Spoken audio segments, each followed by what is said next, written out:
Bonjour à tous et bienvenue dans cette nouvelle vidéo de la série consacrée à l'analyse comparative des arcanes majeures du tarot de Marseille et du tarot Rider-Waite-Smith.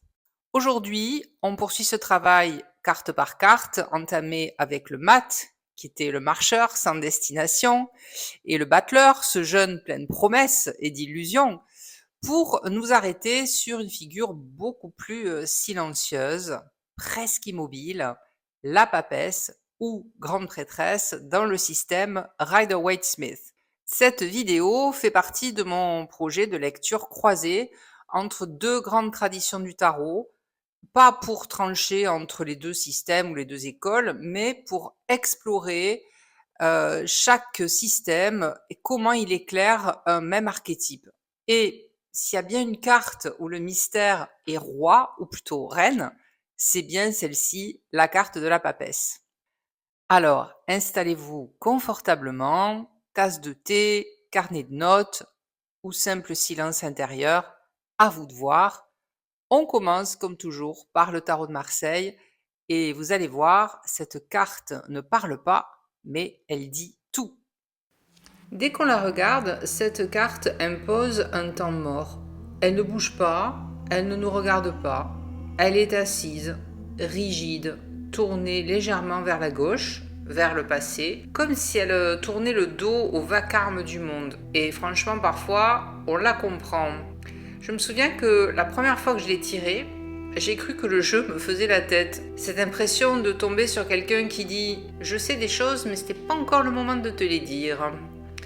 Et effectivement, cette carte, c'est tout sauf l'extériorisation. C'est le seuil, c'est l'intérieur. Elle est marquée par le chiffre 2, chiffre d'accumulation, de gestation, pas de conflit. Et Jodorowsky insiste là-dessus. Ce n'est pas un 2 qui sépare, c'est un 2 qui prépare. Tout est en latence. Isabelle Nadolny, qui est spécialiste de l'histoire du tarot, rappelle que cette figure a porté bien des noms selon les jeux. Papessa, Pancès, Junon, Orgueil, comme si à chaque époque on avait essayé de la faire rentrer dans une autre boîte, de la contourner, de la rebaptiser. C'est qu'elle dérange cette femme en tiare. Elle évoque la légende de la papesse Jeanne, cette femme qui aurait été élue pape au IXe siècle et dont on aurait découvert le sexe trop tard. L'histoire a été racontée, transmise, moquée. Luther lui-même aurait ri en voyant une statue de papesse à Rome. Non pas qu'il se moquait d'elle directement, mais plutôt de ce qu'elle représentait. Une église qui se permettait de telles ambiguïtés tout en prônant l'ordre patriarcal. D'autres pistes symboliques sont évoquées, la prudence, seule des 4 vertus absentes du tarot, souvent représentée comme une femme avec un livre, ou encore une figure mariale, héritée des représentations de la Vierge assise, couronnée, tenant un manuscrit sacré. La papesse est voilée, couverte de la tête aux pieds. Son habit est un rempart. 3 croix blanches ornent sa poitrine, signe de spiritualité, sans chaleur excessive. Sa tiare, à 4 pointes, évoque les directions cardinales. Une des pointes touche le bord de la carte, comme si le spirituel débordait légèrement sur le monde terrestre. À sa droite, un petit œuf blanc repose sur une tablette. Jodorowsky y voit un germe cosmique, une promesse de naissance divine que la papesse couve en silence. L'œuf renvoie à Isis, à Marie, à l'invisible fécondé par le mystère. Et puis il y a ce fameux livre, couleur chair, fermé, jamais vraiment montré. Il contient la connaissance, mais il n'est pas encore lisible. Chris Hadar dit avec justesse, pour connaître le contenu de ce livre, tu devras d'abord apprendre à vivre. Et moi, la première fois que j'ai médité là-dessus, j'ai pensé, ah zut, donc c'est pas pour aujourd'hui. Yoav Bendov précise que ce savoir est partiellement dissimulé. La papesse partage, mais elle ne mâche pas.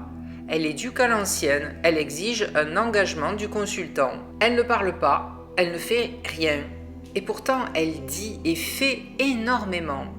Elle le contient. Jodorowsky la décrit comme un corps sacré, vierge, vide de désir personnel, mais plein de puissance divine.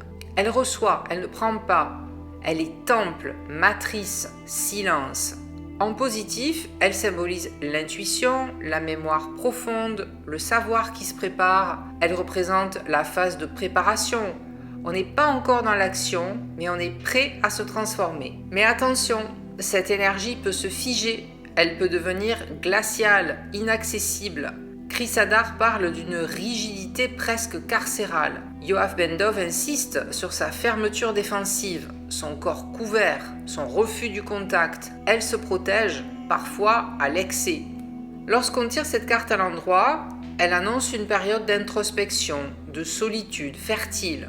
C'est le moment de la gestation créative, d'écouter sa voix intérieure, de ne pas forcer. En contexte professionnel, elle évoque des études, une phase préparatoire, un savoir discret mais précieux. Et lorsqu'on la tire à l'envers, elle avertit trop de silence, hypocrisie, connaissance non partagée, rigidité, ce moment où l'on se mure dans sa bulle au lieu de simplement ralentir. Elle concentre une mosaïque d'archétypes féminins.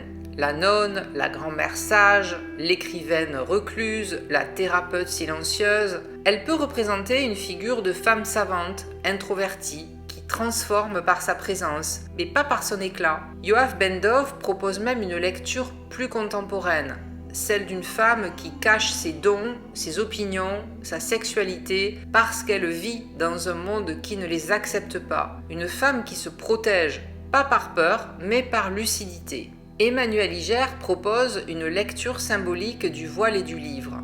La papesse est la gardienne de l'inconscient. Elle incarne ce que nous avons oublié, ce que nous ignorons de nous-mêmes et ce que nous avons hérité sans le savoir. Le voile, un écran entre nous et ce qui est encore impensé. Elle nous montre qu'il y a un secret, quelque chose d'invisible à découvrir, souvent en soi. Et personnellement, je trouve que c'est l'une des cartes les plus puissantes pour ça. Elle ne parle pas, mais elle m'a souvent dit, entre guillemets, exactement ce que je n'étais pas prête à entendre autrement. Si l'iconographie diffère, l'essence reste la même, celle d'un seuil à franchir, d'un savoir voilé, d'une présence féminine qui garde un mystère, mais avec le Rider-Waite-Smith, on bascule dans un monde nourri de cabale, d'astrologie et d'imaginaire ésotérique fin 19e siècle.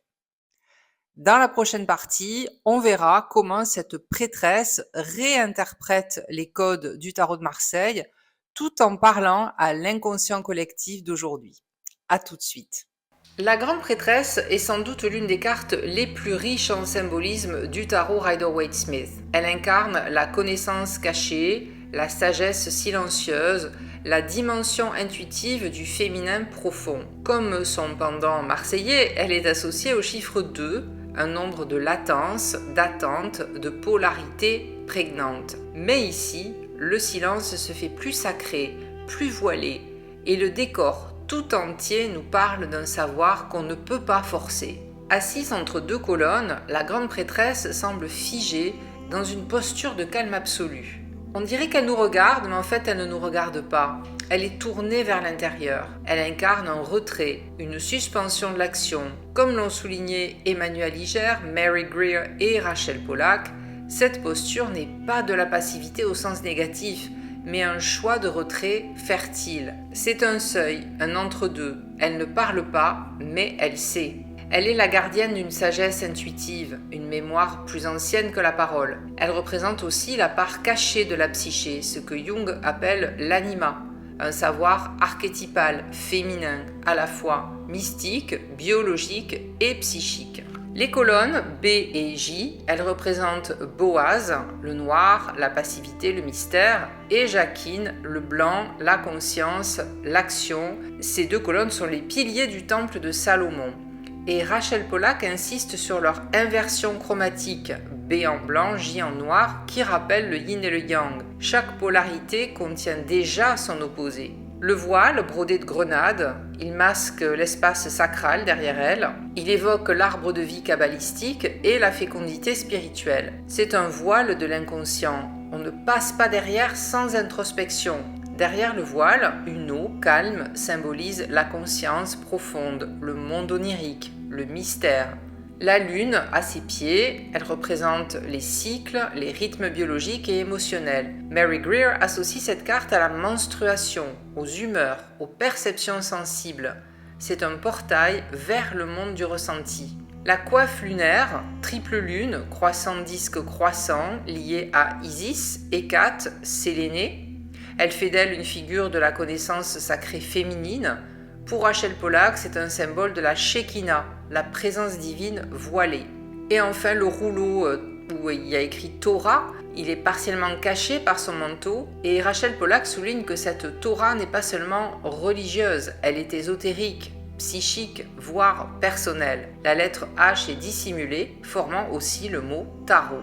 À l'endroit, la carte appelle au silence, à la pause, à l'écoute. Elle marque un moment où l'on doit se retirer pour entendre ce qui ne se dit pas. Emmanuel Iger parle d'une invitation à explorer l'inconscient, les schémas répétitifs, les rêves, les souvenirs. Pour Mary Greer, elle peut signaler une personne réservée, intuitive, qui agit dans l'ombre, mais qui voit tout. Elle est aussi la gardienne de la vie privée, de l'intimité, de ce qui est sacré. Pour Rachel Pollack, elle incarne un potentiel non réalisé, une promesse encore en germination. Elle conseille de ressentir avant d'agir, d'attendre la clarté intérieure. À l'envers, la carte peut signifier un repli défensif, une perte de lien avec l'intuition. Greer parle d'un masque, d'une fausse identité ou de secrets mal gardés. Elle peut aussi être associée à des troubles hormonaux, une hyper-émotivité, une distance relationnelle. Rachel Pollack ajoute que ce repli peut engendrer une stagnation, une peur d'agir, un déséquilibre dans la polarité féminine. La grande prêtresse incarne l'accès à un savoir qui ne se lit pas, mais se ressent. Elle est la mémoire, l'oubli, le secret, l'inconscient, l'intuition, l'imaginaire. Elle se situe hors du temps, dans un espace de gestation où les choses prennent forme dans l'ombre. Elle nous invite à suspendre le jugement, à questionner nos automatismes, à ralentir. Comme le rappelle Rachel Pollack, elle est la voix que l'on entend lorsqu'on se tait. Une carte de lenteur, de sagesse silencieuse, de profondeur, mais elle est aussi exigeante. Elle ne révèle ses mystères qu'à ceux qui osent affronter leur nuit intérieure. Il y a quelque chose de caché, dit-elle, et ce sera à vous de décider si vous voulez le découvrir. Alors, que retenir de cette grande prêtresse, de cette papesse, dans ces deux systèmes si différents et pourtant si proches? Ce qui frappe d'abord, c'est la continuité archétypale avec ces deux figures assises, silencieuses, enveloppées de mystère. L'une comme l'autre garde un savoir caché, un accès privilégié à l'invisible. Toutes deux tiennent un livre en rouleau, symbole de connaissance sacrée, mais fermé ou partiellement dissimulé ou inaccessible d'un simple regard. Le chiffre 2 les relie également à l'idée d'un seuil entre intérieur et extérieur, conscient et inconscient, monde profane et monde sacré. Mais ce sont les intentions visuelles et symboliques qui divergent. Dans le tarot de Marseille, la papesse est statique, presque austère, son œuf blanc, son habit rigide, ses croix, sa tiare, tout parle d'une énergie fermée, contenue, en attente. Elle couve, elle accumule. Jodorowsky la décrit comme un temple où l'on n'entre pas encore. Elle est la gestation, le silence avant la parole. C'est une carte pré-catholique, mais aussi très liée aux archétypes médiévaux. Marie, Isis, la nonne, la vieille sage, mais toujours dans le retrait. Alors que dans le Rider-Waite-Smith, la figure est plus ésotérique, kabbalistique, lunaire. La grande prêtresse est gardienne d'un sanctuaire, le voile aux grenades, les colonnes Jacquine et Boaz, le rouleau de Torah, tout renvoie au temple de Salomon, à l'accès interdit au mystère. Rachel Pollack insiste sur la dimension symboliste et intuitive de la carte. Elle incarne non seulement l'inconscient freudien, mais aussi l'anima jungienne, la connaissance intérieure, l'initiation. C'est une carte initiatique au sens spirituel du terme et une carte féminine dans ce qu'elle a de plus fort, liée au cycle, au corps, au sang, au rêve, à la mémoire. En somme, la papesse du Marseille est un lieu clos, presque muet, un contenant, elle contient Dieu. Et la grande prêtresse est un portail, un passage, un mystère révélé à qui sait voir au-delà du voile. Mais toutes les deux posent une même question, murmurer plus qu'énoncer? Es-tu prêt à écouter ce que tu portes déjà en toi? Bon, vous l'avez peut-être senti, cette vidéo a été un peu plus sérieuse que d'habitude, mais en même temps, on parle de la papesse, la grande prêtresse, elle rigole pas trop, hein. Elle chuchote des vérités derrière un voile, elle vous fixe dans le silence et vous, vous êtes là avec vos pop-corn à essayer de comprendre quelque chose. Mais on va respirer un peu, parce qu'évidemment, toutes les grandes prêtresses ne se ressemblent pas. Certaines sont mystiques, d'autres ésotériques, d'autres un peu inquiétantes, et parfois, on a même droit à une prêtresse version sorcière sexy sur fond de pleine lune.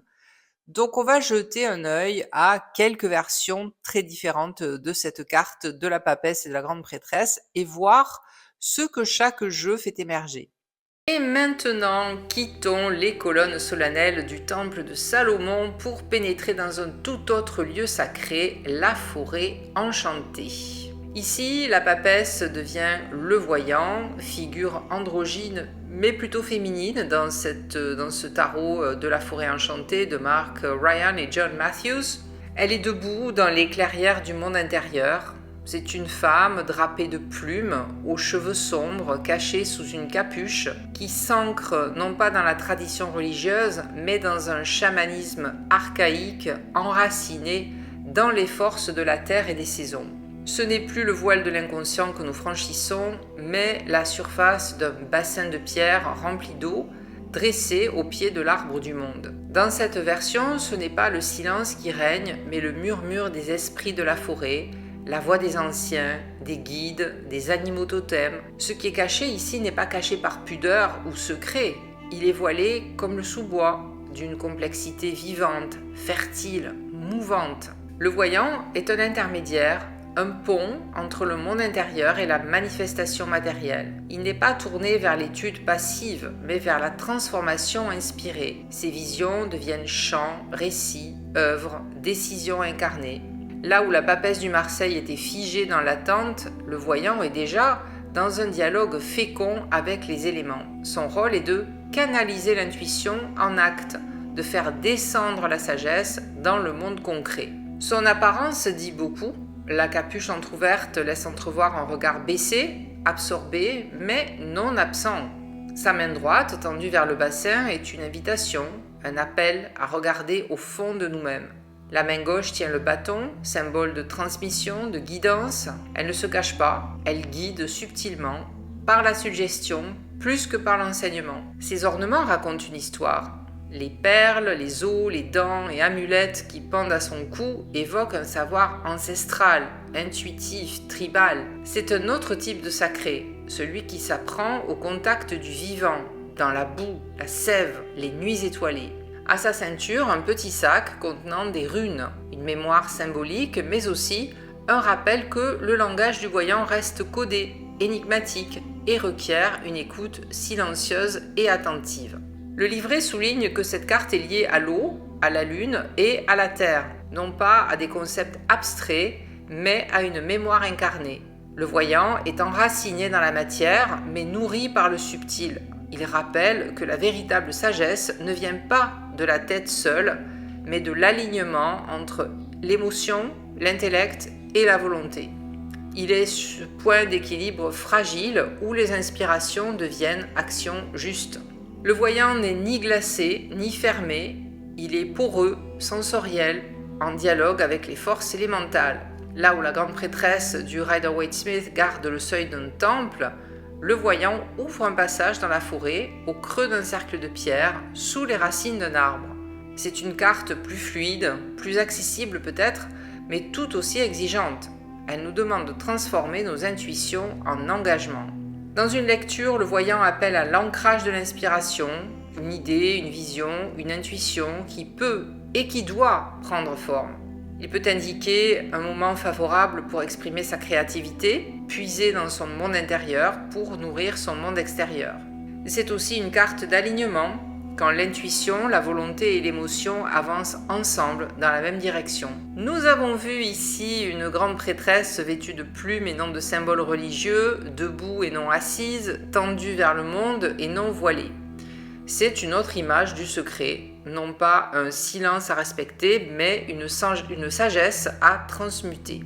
Voyons maintenant une autre variation de ce même archétype. Après les brumes sombres et terreuses de la forêt enchantée, nous voici projetés dans un tout autre paysage, un monde onirique, translucide, céleste, et ici la grande prêtresse ne veille pas au seuil d'un temple, elle plane dans les airs, offerte à la lumière, suspendue entre les étoiles et la mémoire.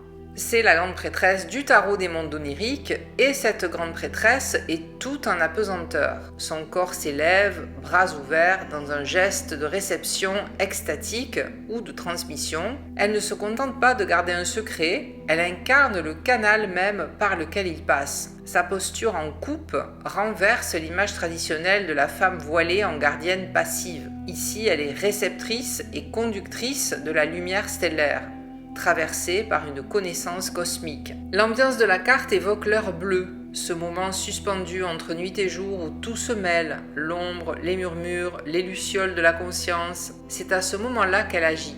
La prêtresse ici n'est pas assise, mais en mouvement lent et aérien. Elle danse dans l'espace sans contrainte, comme si elle s'était libérée de la gravité terrestre. La lumière s'accroche à ses vêtements, à sa peau, à ses cheveux. Elle n'est plus séparée du monde astral, elle en est devenue la traduction visible. Ses bras déployés dessinent littéralement le symbole du calice. Elle devient la coupe vivante, le réceptacle sacré. Le calice, dans l'iconographie ésotérique, représente l'utérus, la matrice, la réceptivité pure, mais aussi le Graal, c'est-à-dire la quête elle-même. La grande prêtresse n'est pas ce qu'on cherche, elle est ce par quoi on cherche. Chaque élément de cette carte renvoie à un monde de correspondance. Le hibou, lové dans les racines de l'arbre, rappelle l'animal totem de la sagesse silencieuse. Gardien nocturne, il possède la clé suspendue à son cou. Il voit dans la nuit, il entend les soupirs que la lumière ne perçoit pas, il plane dans l'invisible, sans heurts. La grenade, fruit que tient la prêtresse dans sa main gauche, évoque immédiatement Perséphone. Elle est le lien entre les mondes, entre l'innocence de la lumière et la profondeur de l'ombre. Fruit de connaissance, mais aussi de fécondité, de deuil et de retour. C'est le symbole du cycle initiatique. On ne remonte à la surface qu'après avoir goûté l'obscurité. Les lunes brodées sur ses vêtements marquent le rythme lunaire, le croissant et la gibbosité, l'alternance des phases et la persistance du cycle. Elles sont l'horloge de l'inconscient, les battements de la matrice cosmique.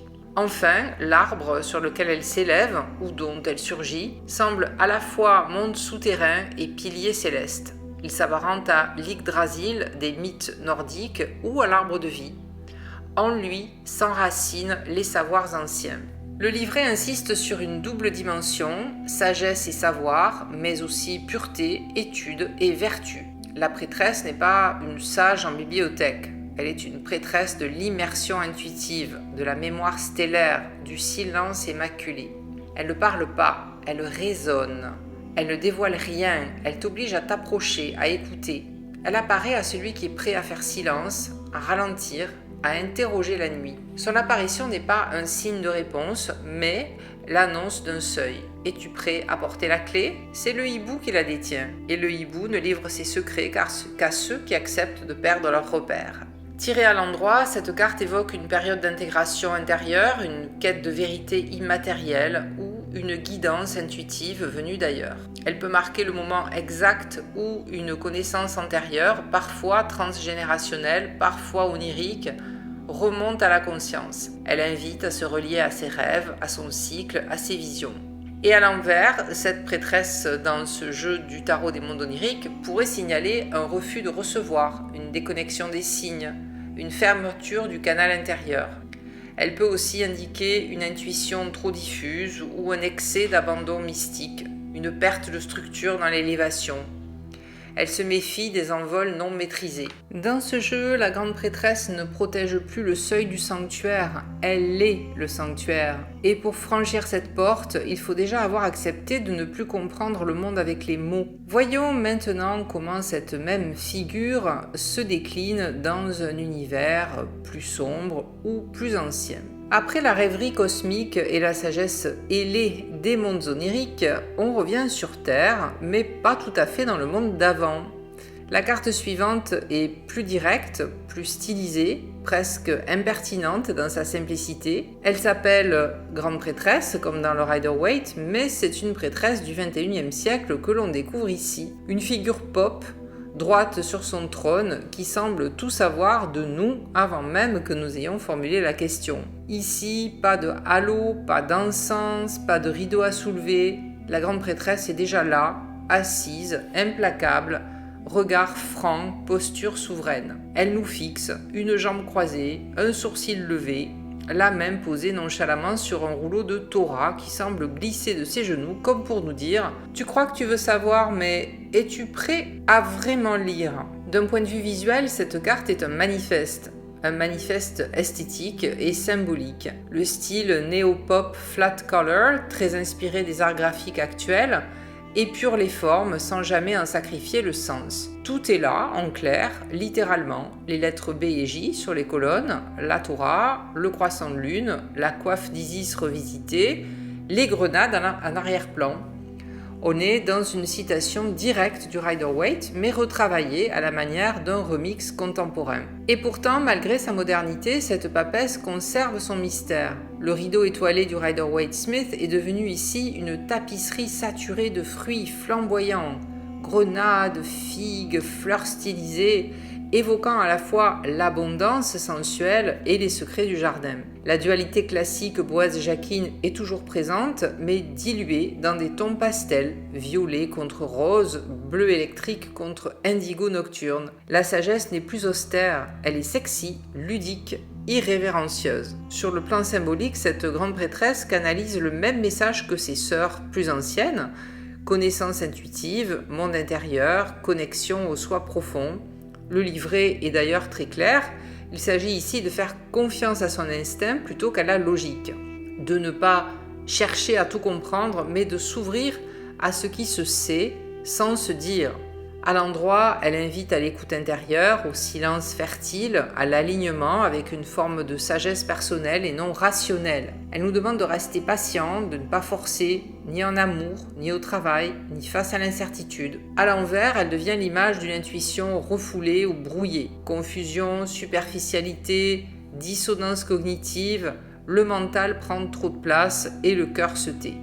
L'apparence prend le dessus sur la vérité intérieure. Le livret évoque même une forme d'isolement spirituel, de désalignement, comme si l'on s'était éloigné de sa propre boussole interne.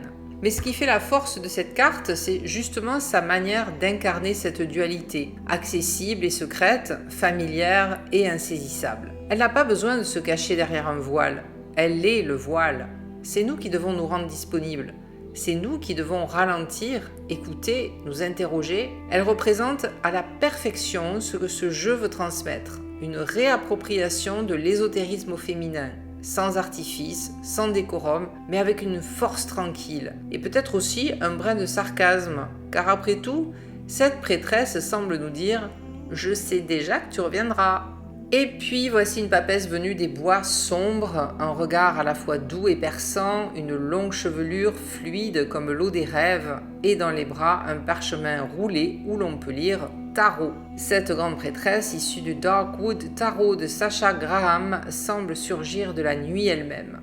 Elle est l'ombre qui murmure au pied des arbres, la voix intérieure qui perce le silence, l'écho secret de ce que l'on est vraiment quand on cesse de faire semblant. Tout dans cette carte est silence et pénétration. La prêtresse se tient debout, non pas assise entre deux colonnes comme dans les versions classiques, mais droite, enveloppée dans une robe verte qui se confond avec les arbres alentour, presque caméléon. Elle semble être l'émanation du paysage lui-même, la conscience tapie au cœur de la forêt. Le parchemin dans sa main, délicatement déroulé, remplace ici le rouleau de Torah. Non plus un objet de tradition religieuse, mais un livre de vie, personnel, mouvant. Ce rouleau, c'est le script de l'âme. Son visage est serein, presque détaché, mais pas inaccessible. La lune pleine brille au-dessus de sa tête, enchâssée dans les branches qui se croisent en une arche naturelle, lieu de passage entre deux mondes, celui du visible et celui du mystère. Loin du temple de Salomon, cette prêtresse veille sur un sanctuaire végétal. 2 arbres sombres et puissants encadrent sa silhouette à la manière des colonnes J et B, mais avec un langage proprement païen. Gravées dans leur écorce les initiales du jeu Darkwood, remplaçant les lettres traditionnelles pour inscrire l'ésotérisme dans un espace onirique plus organique. Elles représentent toujours la dualité, lumière et obscurité, éveil et sommeil, connaissance et oubli, mais sans architecture humaine. Ici, c'est la nature elle-même qui soutient l'arche du mystère. La lune présente à 2 endroits, en haut comme pleine lune dans le ciel et en bas comme croissant porté en pendentif. Elle exprime la fluidité cyclique du féminin sacré, la mémoire, l'intuition, mais aussi les flux émotionnels et inconscients. L'éclairage est lunaire, doux, indirect, suggestif, jamais frontal. La lumière n'éclaire pas ici pour dévoiler, mais pour guider à tâtons. L'eau est omniprésente dans la description du livret, mais elle n'apparaît pas de façon explicite sur la carte. Cela dit, elle imprègne tout. Elle est dans la robe qui se fond avec le sol, dans les brumes qui entourent les arbres, dans le ton émeraude presque liquide de l'image. Cette prêtresse est la dame du lac, la gardienne du liquide amniotique, de la mémoire cellulaire, du savoir qui coule et se transforme. Le parchemin inscrit du mot tarot, il ne désigne pas un texte figé, mais une écriture vivante en perpétuel devenir. Sacha Graham le décrit comme le récit de toutes les possibilités, de tous les développements imaginables. La prêtresse devient ici la gardienne de notre histoire intérieure. Dans cette version, la grande prêtresse est décrite comme l'archétype du moi authentique, un canal vers le divin murmure de l'univers. Elle représente le silence comme puissance, non pas le silence de l'absence ou du refoulement, mais celui de l'attente fertile, de l'écoute intérieure, de la gestation créatrice. Elle est le moi subtil qui s'affirme lorsque vos actions s'alignent avec l'univers. Un axe profond entre le moi incarné et la voix de l'âme. Cette carte parle de savoir supérieur, d'intuition activée, de troisième œil, autant d'images qui ne sont pas à comprendre au sens littéral, mais comme des métaphores du lien entre soi et l'univers. Le silence, dit Sacha Graham, contient les 4 éléments. Il est le berceau de toute manifestation. Dans un tirage, cette carte invite à la réceptivité, à la reconnexion avec le soi profond. Elle invite à ralentir, à créer de l'espace pour entendre ce qui veut émerger. Elle parle de patience, d'humilité, d'enracinement dans sa propre sagesse intérieure. Mais comme toujours avec la papesse, son ombre n'est jamais loin. Le livret en évoque une version inversée ou toxique. Narcissisme, besoin de reconnaissance, incapacité à écouter sa voix intérieure. Cette prêtresse peut aussi devenir l'ego spirituel déguisé, la voix intérieure déformée par l'orgueil. Elle rappelle alors que se connecter à soi ne veut pas dire se refermer et que toute introspection demande de l'honnêteté et de la vigilance. À présent, nous voici devant l'une des représentations les plus anciennes, les plus énigmatiques de la papesse, celle du tarot Visconti. Sur cette carte précieuse, dont les ors et les bruns évoquent les enluminures médiévales, la figure assise trône avec une majesté contenue. C'est une femme hiératique, hiérarchique même, mais voilée de silence. Son regard ne nous transperce pas, il nous évalue. Elle est là non pour séduire, mais pour durer. Elle siège dans une immobilité sacrée, tenant dans une main un sceptre orné d'une grande croix patriarcale et dans l'autre un livre fermé à la reliure vert sombre. Cette fermeture du livre est essentielle.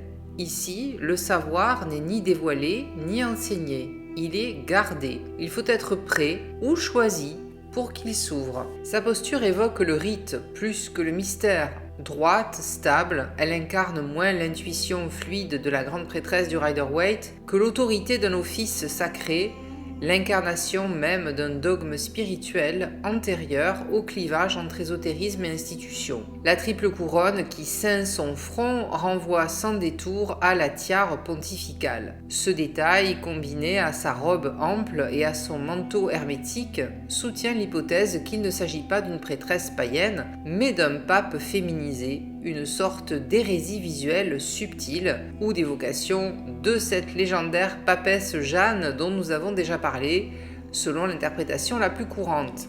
Le sceptre à croix renforce cette lecture.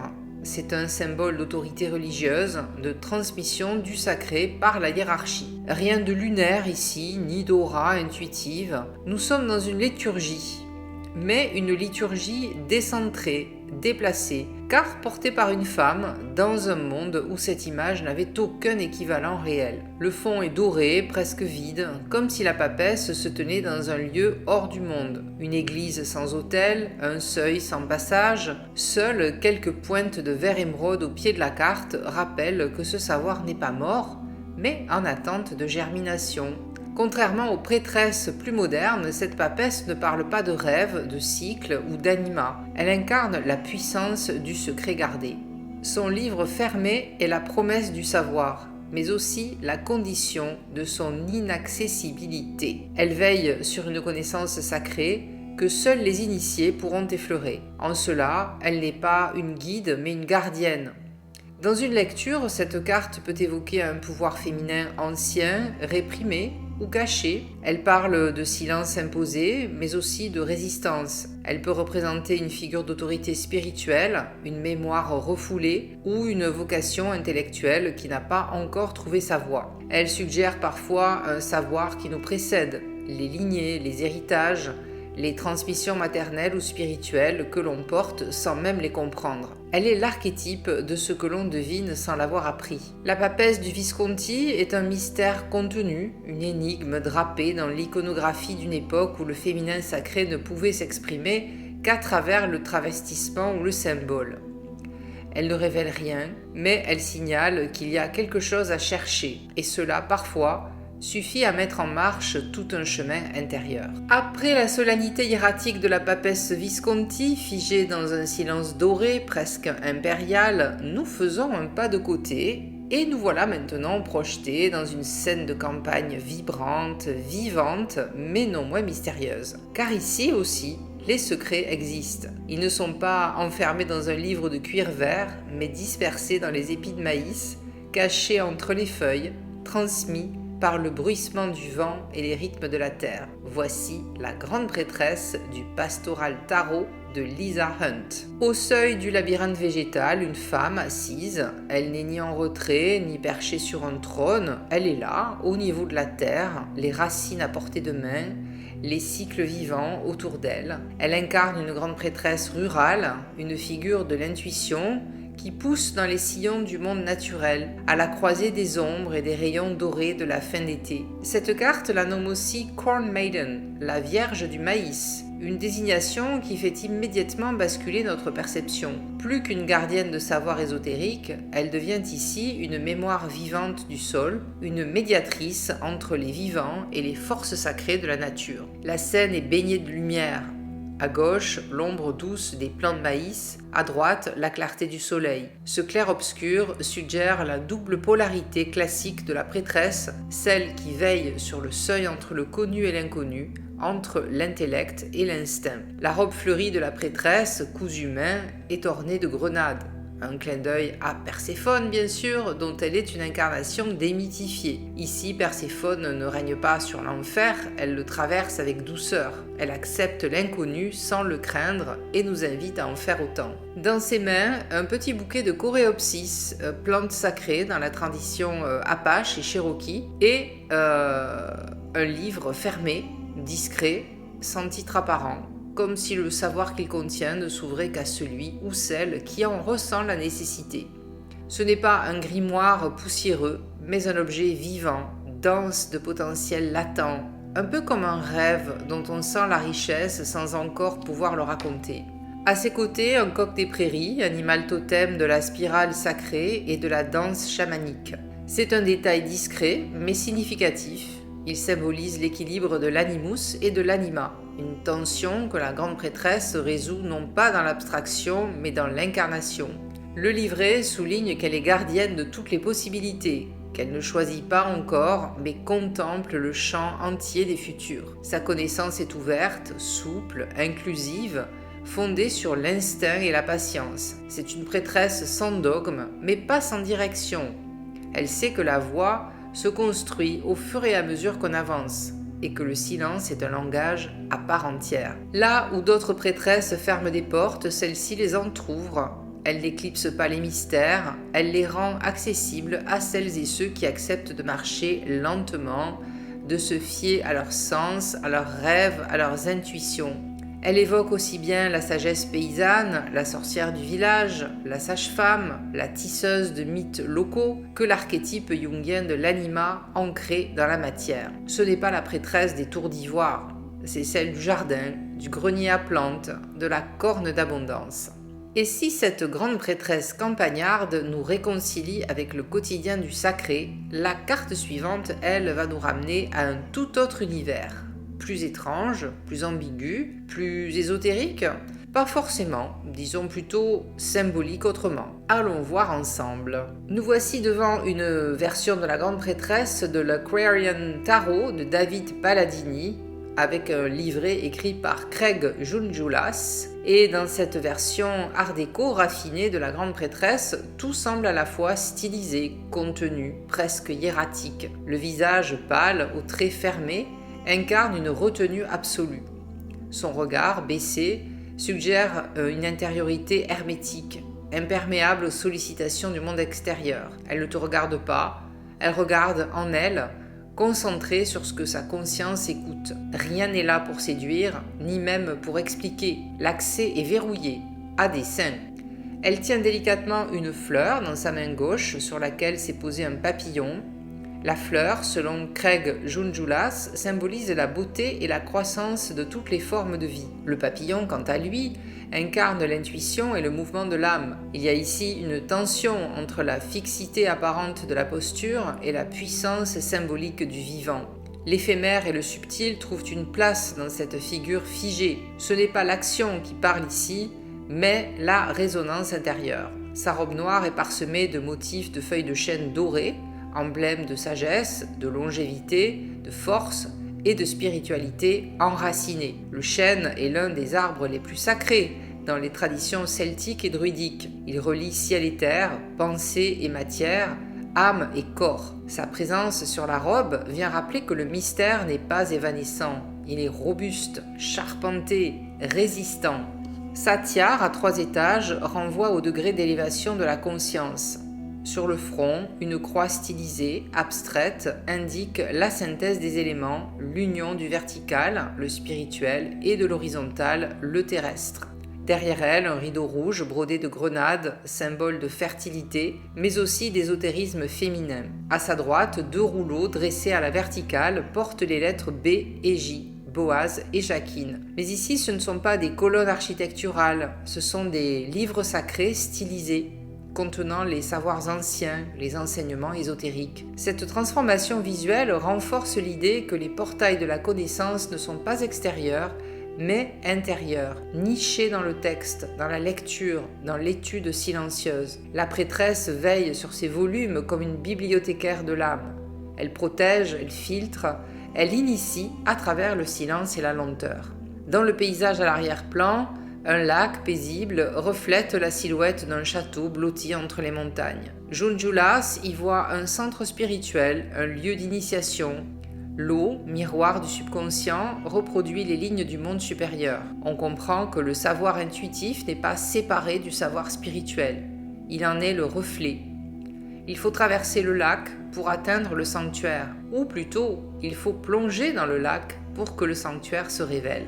Le message de cette carte est clair, la prêtresse incarne le seuil, mais elle est aussi la méthode. Elle est la pratique du silence, de l'observation, de la retenue active. Elle incarne l'introspection comme discipline. Sa beauté n'est pas décorative, elle est structurante. Elle est là pour rappeler que la connaissance de soi, et donc du monde, passe par la retenue, par l'écoute intérieure, par la synthèse des polarités.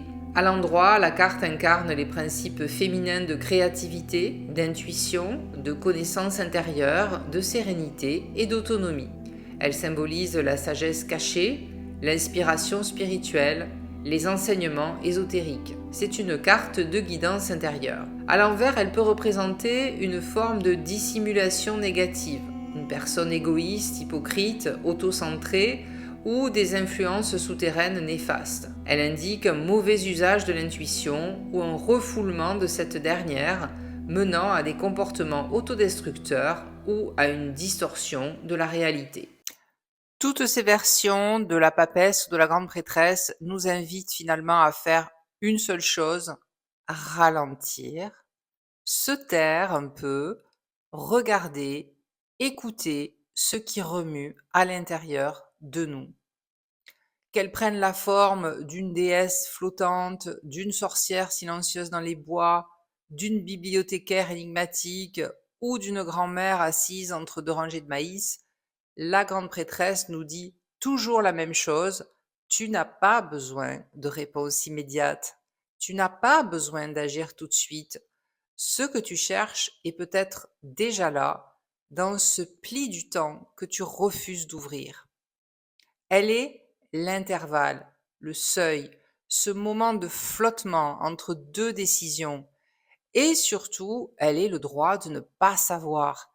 Dans un monde qui nous pousse à produire, comprendre, réagir en permanence, elle est la résistance du silence, le refus du bruit. Et peut-être parfois, la seule chose qui nous reste à faire, fermer les yeux, écouter et attendre que quelque chose remonte.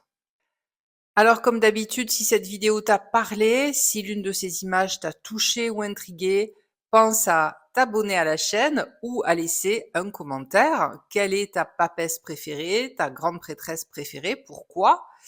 Et tu peux aussi soutenir mon travail via Buy Me a Coffee si tu veux accompagner ce travail lent, artisanal et complètement algorithmo-résistant. Tous les liens sont dans la description.